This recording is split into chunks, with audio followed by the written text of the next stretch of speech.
మెదక్ జిల్లా రామాయంపేట మండలం అక్కన్నపేట ప్రభుత్వ ఉన్నత పాఠశాలను పరిశీలించారు డీఈఓ రాధాకిషన్. అనంతరం 10వ తరగతి విద్యార్థులకు స్నాక్స్ వితరణ కార్యక్రమాన్ని పరిశీలించారు. ఈ సందర్భంగా వారు మాట్లాడుతూ 10వ తరగతి విద్యార్థులు కష్టపడి చదివి మంచి మార్కులు సాధించాలని, జీవితంలో ఉన్నత శిఖరాలు అధిరోహించాలని తెలిపారు. ఉపాధ్యాయులు 10వ తరగతి విద్యార్థులకు ఉదయం మరియు సాయంత్రం ప్రత్యేక తరగతులు నిర్వహించి ఉత్తమ ఫలితాలు వచ్చేలా కృషి చేయాలని సూచించారు.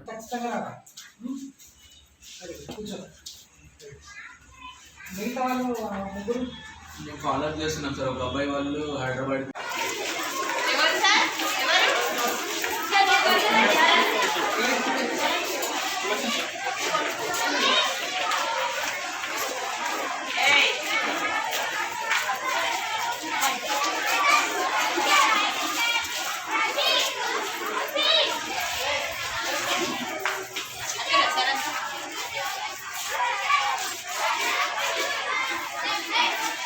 మన జిల్లాలో 10వ తరగతి ఎగ్జామ్స్ 10,300 మంది పిల్లలు రాయడం జరుగుతుంది.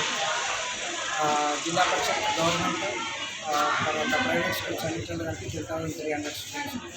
ప్రభుత్వ పాఠశాలలో చదువుతున్నటువంటి 7,000 మంది పిల్లలకి గౌరవ జిల్లా కలెక్టర్ గారు ఈవినింగ్ సమయంలో ఇవాళ నుంచి స్నాక్స్ డిస్ట్రిబ్యూషన్ చేయడానికి కూడా బడ్జెట్ రిలీజ్ చేయడం జరిగింది.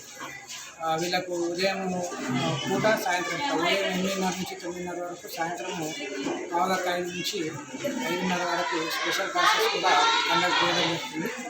మరి దాంట్లో భాగంగా పిల్లలకి సబ్జెక్ట్ పరంగా ఉన్నటువంటి డౌట్స్ అన్ని క్లారిఫై చేయించడం, వాళ్ళతో చదివించడం జరుగుతుంది. పొద్దున మధ్యాహ్నం లంచ్ చేసిన తర్వాత ఈవినింగ్ అవర్స్ ఎక్కువ టైం ఉంటుంది కాబట్టి వాళ్ళకి స్నాక్స్ అందించాలనే ఉద్దేశంతో మరిన్ని అప్డేట్స్ కోసం మా ఛానల్ని సబ్స్క్రైబ్ చేయండి.